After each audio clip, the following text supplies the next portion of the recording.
The road to the crash site itself is incredibly remote. You actually have to drive 54 miles north out of Roswell before you make your first left-hand turn, and that's towards Corona. And that's also towards the ranch owned by W. or Mac Brazel. And Mac Brazel was going out to his ranch on July 5th. And to the left, you have White Sands Missile Testing Center. And he's kind of an interesting character because he's the one who saw all of this material. But initially, he didn't really think anything of it because there was Operation High Jump and all these kind of operations happening at the White Sands Testing Center. So naturally, every farmer was seeing these weird objects. You see one that looks like a saucer here, and they thought nothing of it. It was military testing. It was the Cold War, and they were supposed to keep their mouths shut.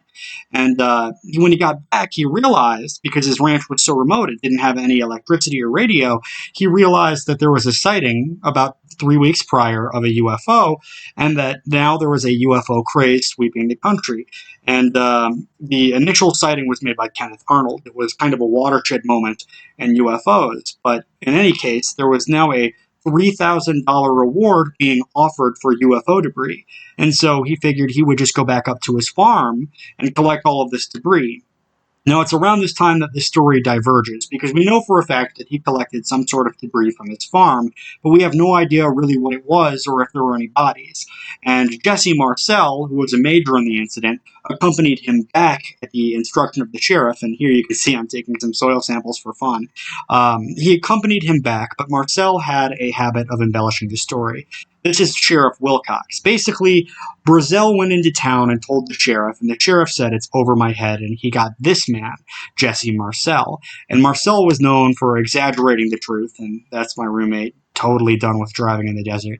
And Marcel picked up all of the debris, along with supposedly a number of bodies, which I'll talk about in a minute, and packed them up and sent them off to, I believe, Wright-Patterson. But on the way there, he went through a Texas base, and this is Brazel's commander, William Blanchard. And when he went through this Texas base, apparently they swapped out the debris as he was pointing out the location of the crash on a map in the office next door, and replaced it with a balloon, something that Jesse Marcel was upset about. And the rancher was told basically to shut up and never talk about this again.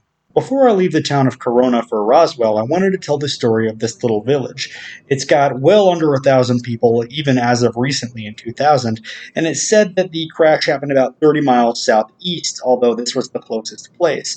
And this is where Brazel brought the debris of the crash first when he heard reports in a local bar that there was a Kenneth Arnold sighting, and that following the sighting, over 800 reports of similar sightings around the country were taking place.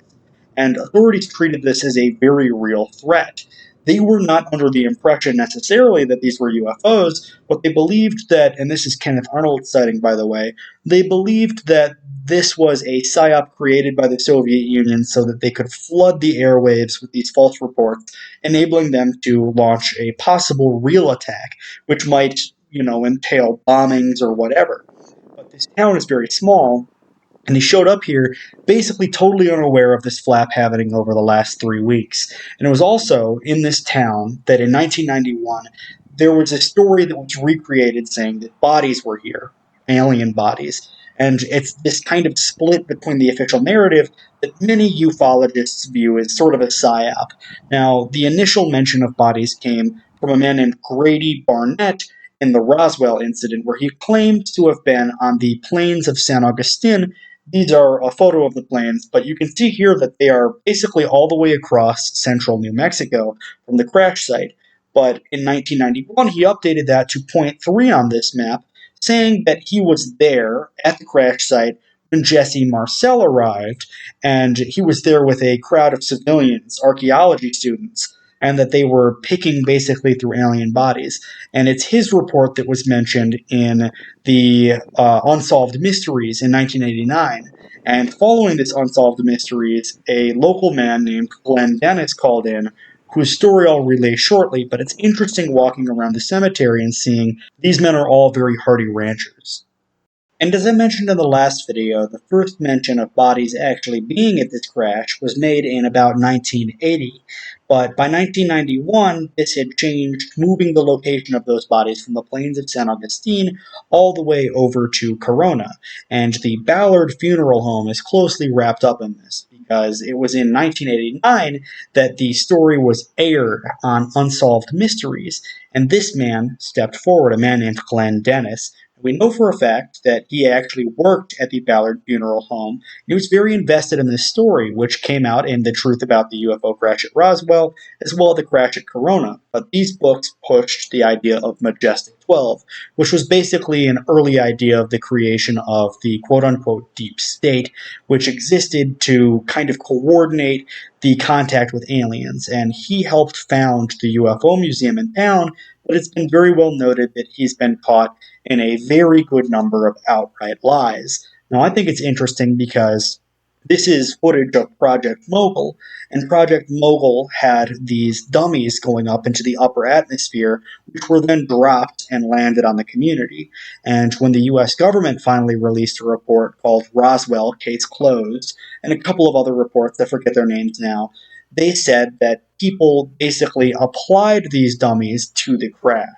And this is actually a dummy from the Roswell Museum, but what should be noted is that the official start date for this project was years after the actual Roswell crash, and you can compare this to what the aliens look like in their common depiction. But in some versions of the story, the St. Mary's Hospital, which is now the Chavez County Administrative Center, actually received these bodies, and at the time it was acting more or less as a base hospital for the Roswell Army Air Force Base, but nowadays it's more of a government building used for kind of bureaucratic purposes. But this is the story that is very much unaccepted in a large part of the ufology community. I figure we can head now into the town of Roswell itself, just about 100 miles away from the town of Corona, where Mac Brazel first brought the wreckage from the crash on his farm. And of course, after he went to Corona, they said, well, it's very interesting, but we have no police station and we have no sheriff. So he took the trip down to this area, which had the sheriff's county seat and everything. So he brought it to the sheriff, and the sheriff basically bumped it up to the Air Force Base, which at the time was the Roswell Army Airfield. And I'll give a little bit of history about it later, but the sheriff basically brushed his hands of it and said, this is way over my head. So the commander of this base, Blanchard, gave it off to Jesse Marcel, who was a major. And these are just some interspersed photos. The base began as the Walker Army Airfield, and the backstory that you should know about the Walker Army Air Force Base is that it was created in 1941, and at some point they started calling it the Roswell Air Force Base, but the Walker Air Base was the headquarters in the region of the Strategic Air Command, which was basically in charge of the nuclear war that never came. And the names were used interchangeably. That photo is from Dr. Strangelove. But anyway, this is the Hangar 84. So Brazel brought it to the sheriff, and the sheriff sent it up to here, and they logged this luggage into Hangar 84. And it was here that the paperwork was signed, and it was actually flown to Texas before being flown to Wright Field. And this is the remnants of the last little bit of Walker Air Force Base, or of Roswell Army Airfield. And looking around the town, you can see the more touristy places that you're meant to go, but a lot of people miss these genuine historic sites, like Hangar 84, which is where, according to a lot of stories, the alien bodies were kept, or at least whatever was found on Brazel's farm, we know for certain was brought here. Whether it was, a balloon or a satellite or a UFO. And that last shot was the original water tower for the base. Not very much of this base is left, but the original airstrip was used to create the Roswell International Air Center, which is a fairly bustling hub. And right now we're driving up on the Chavez County Detention Center. It's not that much, but it's got an interesting place in the story of this town.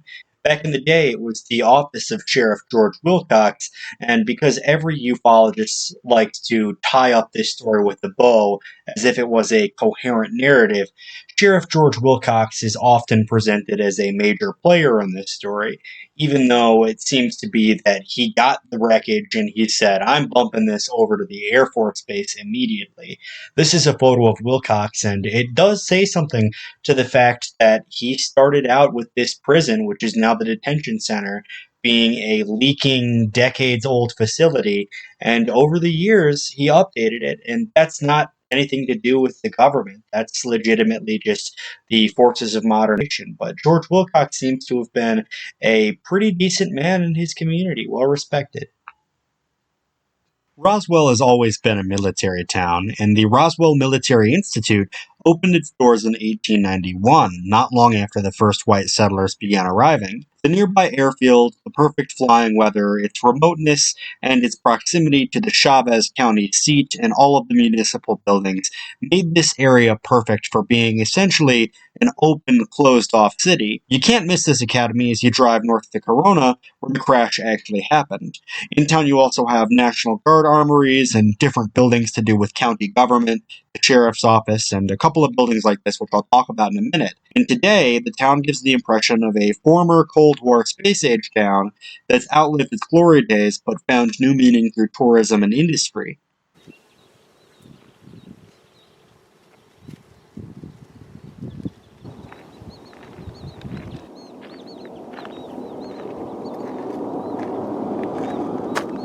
The first thing you see when you get into the Roswell UFO Museum is the Hall of Fame, and all around it you can see people who were involved with the creation of the project. Here is First Lieutenant Walter G. Haut, who published the story about flying saucers before he was ordered to revoke it, basically say it's a balloon.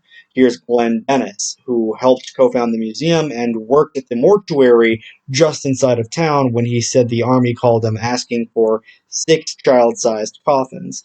Here's Max Littell, who helped organize some of the funding for the museum, and I thought this was pretty funny. A lot of these are people who came to the annual UFO convention, people who either acted as speakers or as amateur researchers or just were emotionally invested in it.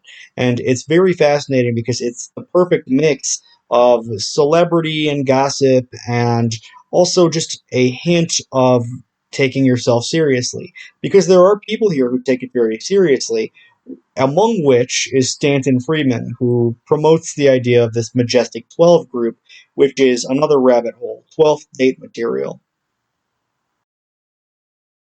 All around the museum, you had people like this filming interviews and speaking on the subject.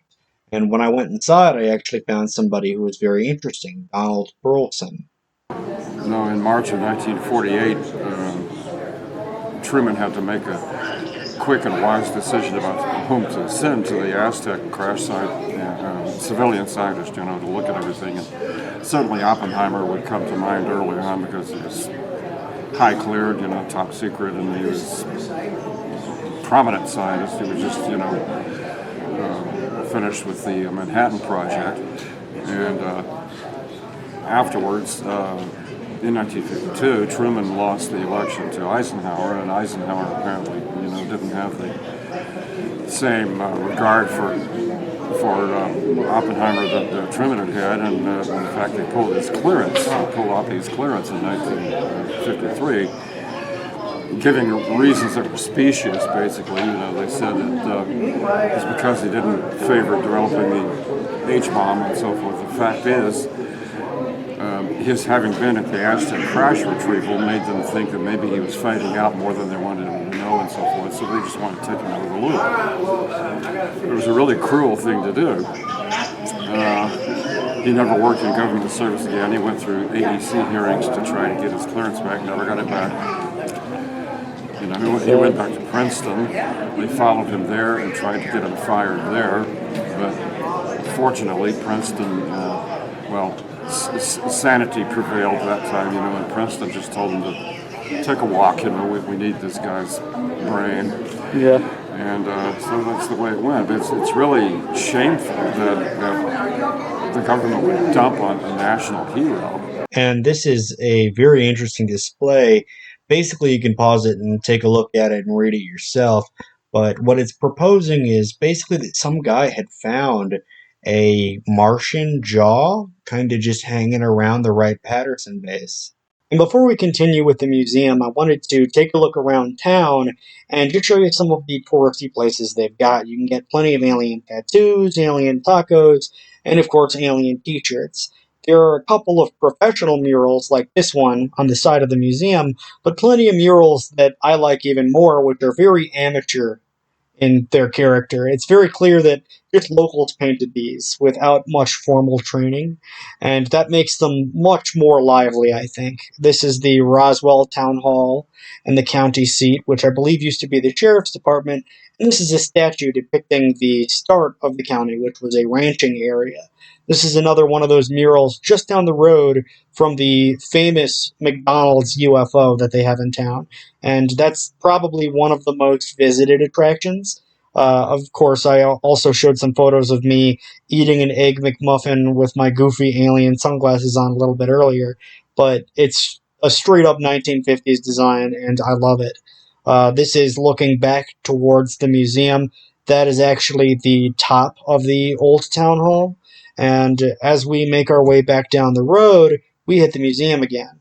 And this is the last little bit of the museum I wanted to show. Here we see a dummy that was actually used in Project Mobile. These were about 6 foot and a couple inches, and they look very similar to aliens. And the idea is that they call it time dilation, but basically, even though it happened a few years after the Roswell incident in 1947, people basically, or so the government says, apply that to a few years prior and associate the two incidents with each other. And this is also the tomb of Pakkal.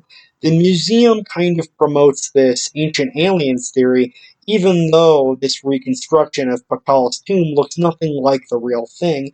This is a drawing of the real thing, and you can see why people are fascinated by it. I mean, it looks like oxygen tubes up his nose.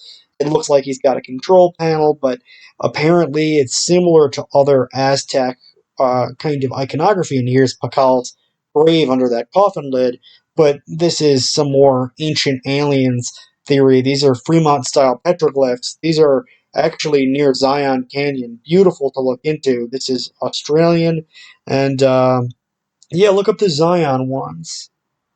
And this is the Travis Walton incident. I'm going to visit where this happened one day, but it's one of the most well-documented incidents out there.